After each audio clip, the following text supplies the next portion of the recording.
नाज़रीन मोहतरम अस्सलाम वालेकुम वरहमतुल्लाहि वबरकातुहू।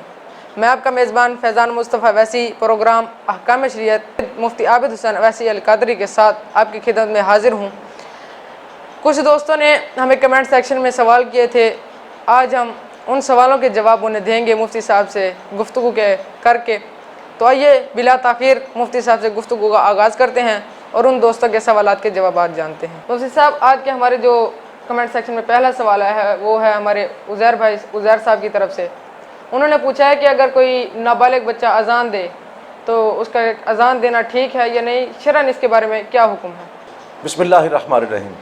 जी फैज़ान मुस्तफ़ा साहब, आपका जो सवाल है, जो हमारे भाई हैं उज़ैर साहब, तो उनका सवाल ये आपने पूछा है कि नाबालिग बच्चा अगर अज़ान कहे तो क्या उसका अज़ान कहना ठीक है, ये सवाल पूछा गया है। तो जवाब इसका ये है कि जी, उसका अज़ान कहना ठीक है अगर वो अज़ान सही कहे और उसकी अज़ान को अज़ान समझा जाए।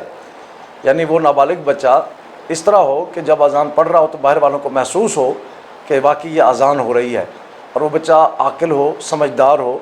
नाबालिग हो तो कोई बात नहीं, अक्लमंद भी हो, समझदार भी हो, और उसकी अज़ान जो है वो इस तरह हो कि बाहर देखने वाले उसकी अज़ान को अज़ान समझें, तो इंशाअल्लाह ताला उसकी अज़ान हो जाएगी।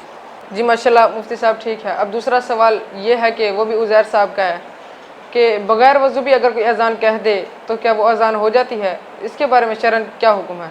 जी बिस्मिल्लाहिर्रहमानिर्रहीम। तो ये सवाल भी जो आपने किया कि बग़ैर वज़ू के अगर कोई अज़ान कहे तो अज़ान हो जाएगी, तो जी अज़ान तो हो जाएगी, लेकिन ऐसा करना मुनासिब नहीं है, इसमें कराहत है। अगर कोई कह देता है, बाअमर मजबूरी कह देता है या किसी वजह से या भूले से, तो बेवज़ू अज़ान तो हो जाएगी, लेकिन ऐसा करना नहीं चाहिए।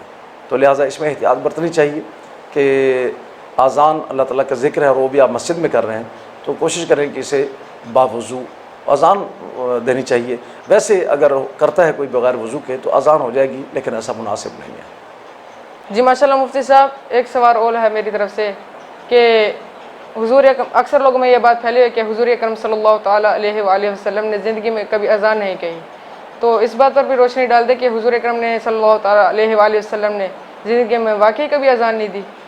जी माशाल्लाह, ये सवाल भी हमारे यहाँ बिल्कुल ये एक बात कही जाती है आम माशरे में, आम लोगों में, कि आप सल्लल्लाहु अलैहि वसल्लम ने ज़िंदगी में कभी अज़ान नहीं दी, तो ये गलत है।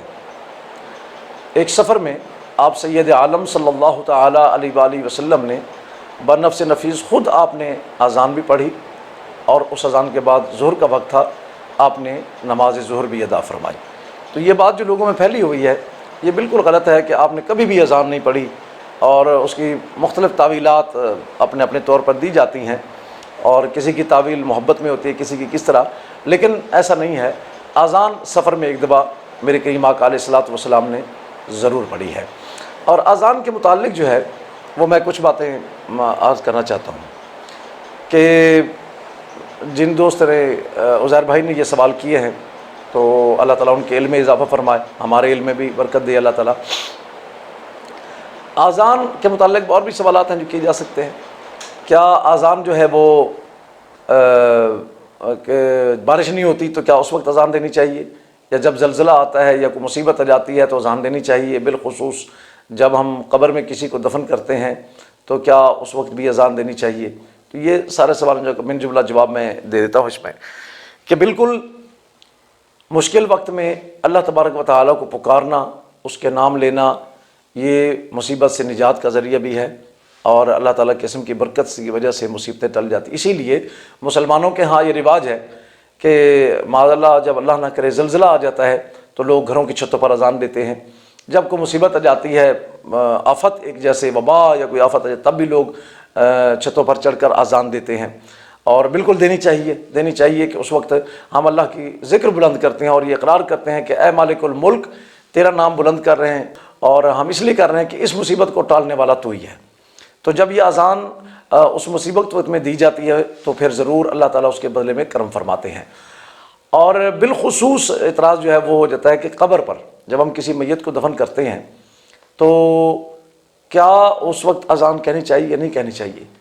तो मैं ये अर्ज़ करना चाहता हूँ कि ज़लज़ला, आंधी, तूफ़ान, बारिश, वबा, मुसीबतों, ان سب سے بڑی جو مصیبت ہے اور پریشانی کا وقت ہے وہ ہے قبر۔ اس سے بڑی مصیبت، اس سے بڑی مشکل جو ہے وہ دنیا کی کسی مشکل کا مقابلہ اس سے نہیں ہے جو قبر کی مشکل ہے۔ تو جب ہم ان دنیاوی مشکلات پر اللہ کا نام بلند کرتے ہیں، تو جب ہم قبر میں اپنے میت کو اتارتے ہیں تو اس کے لیے تو سب سے بڑا مشکل وقت وہ ہوتا ہے۔ تو اس وقت اذان کہتے ہیں ہم، اور ہمارے یہاں رواج ہے اور کہنی چاہیے کہ اللہ تبارک و تعالیٰ کا نام اس وقت بھی بلند کیا جائے تاکہ قبر میں جانے والے کو جب وہ سنے آواز تو اس کو پتہ چلے کہ اذان دی جا رہی ہے، اور وہ جب اذان سنے گا تو اسے اپنا دین، اپنا سب کچھ یاد آ جائے گا، کیونکہ پریشانی میں جیسے بالفرض کہنے کہ بندے کا دماغ کام چھوڑتا ہے، تو قبر میں جب جاتا ہے تو اس سے بڑی پریشانی کیا ہوتی ہے؟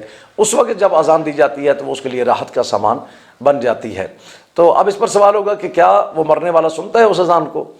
تو یقیناً جی، میں اس بارے میں زیادہ نہیں جاتا، لیکن میں مختصر سے جواب دیتا ہوں۔ العاقل تکفی الاشارہ، عقل مندوں کو اشارہ کافی ہوتا ہے کہ جنگ بدر میں جب ابو جہل والوں کو کنویں میں آپ صلی اللہ علیہ وسلم کے حکم سے گرا دیا گیا تو آپ صلی اللہ علیہ وسلم نے وہاں جا کر ان سے خطاب فرمایا، کنویں کے کنارے کھڑے ہو کر آپ نے فرمایا کہ بتاؤ میں تمہیں جو کہتا تھا کیا اللہ کا وہ وعدہ نہیں آ گیا؟ کیا اللہ وحدہ لا شریک نہیں ہے اور میں اس کا رسول نہیں ہوں؟ جب آپ نے یہ باتیں فرمائیں تو اس وقت حضرت سیدنا عمر فاروق رضی اللہ تعالیٰ عنہ نے عرض کیا کہ یا رسول اللہ صلی اللہ علیہ وسلم، کیا یہ سنتے ہیں جن سے آپ گفتگو فرما رہے ہیں، یہ سن رہے ہیں ہماری بات کو؟